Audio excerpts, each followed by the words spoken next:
Yes, people travel, and one thing happens when people travel: food travel, their culture travel, tradition travels, everything travels, right? From Kabul to Chittagong, recipes changed every mile down the Grand Trunk Road. The subcontinent was a tapestry of people from all over Asia. While emperors raised elaborate feasts in their palaces, nomads and peasants living along this vibrant trade route cooked up modest, everyday meals, and they drew from a diverse range of culinary influences. So we curated a thing called Safarnama, which is pretty much a food journey of the GT road. Kabul was the beginning of the Grand Trunk Road. Through history, it has been a place where worlds collided. And when Genghis Khan invaded with his Mongol horde on horseback in the 13th century, they brought their favorite campsite fix, the Mantu. Pretty much, this region gave you some iconic dishes like Mantu, the oldest form of dumpling to ever exist. It's basically the food of the travelers, food of soldiers. It's a beautiful dish. It's just some raw meat stuffed in a dough sheet and then wrapped and steamed and then, topped up with some hung curd and lentil. Now, Mantu, everything is stuffed in there. Meat is stuffed in there. But then you have an oshag, you have a vegetarian stuffing in there, one made with onions and celery.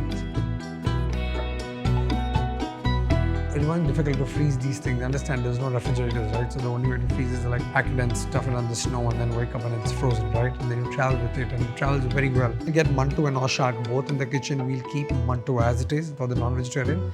And oshag, instead of the beef ragu, we just substitute that with the soya ragu. And that's how we got two beautiful things out of streets of Afghanistan and in the kitchen here.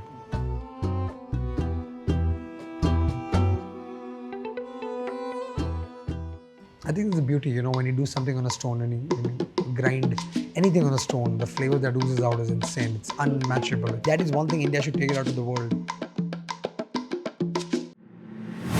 We are far down the Grand Trunk Road into the plains of Bihar.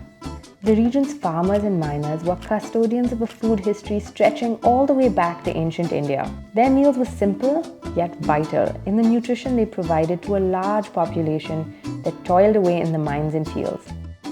Baati Choka is beautiful sattu stuffed in wheat ball, baked on naked flame.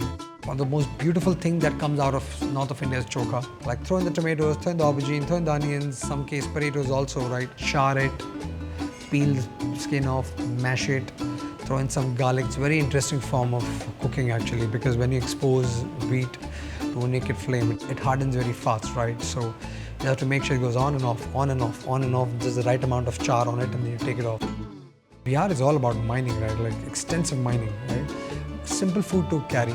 Also, you're time bound, right? You're paid hourly. They wanted to fill their stomach in minimal time possible. The Baati Champaran fuses two of Bihari cuisine's mainstays, the Baati and the charcoal simmered Champaran mutton. It is a one-pot curry, and then they'll chop the garlic, they'll chop the onion, then they'll pour hot oil on it, they'll mix it with the meat, and they'll stuff it in the pot, seal it, and that is champaran. Mutton in that region is actually eaten with Baati, and that's how we've paired that in Taftoon. We've done Baati Choka and we've done Baati Champaran. Sometimes we synonyms use Azamgarh mutton, or we call it the Champaran mutton.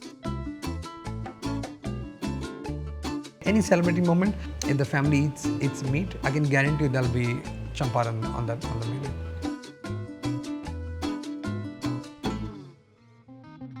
Traditionally, this dish was actually not supposed to be served also to the customers. And a passenger tasted it, like, can I have it? Eventually, they started selling it for like some 5 rupees or something, At the far eastern end of the Grand Trunk Road, in 19th century Bengal, the Goalando Steamer Chicken Curry was served to travellers on the long haul from Kolkata to Dhaka.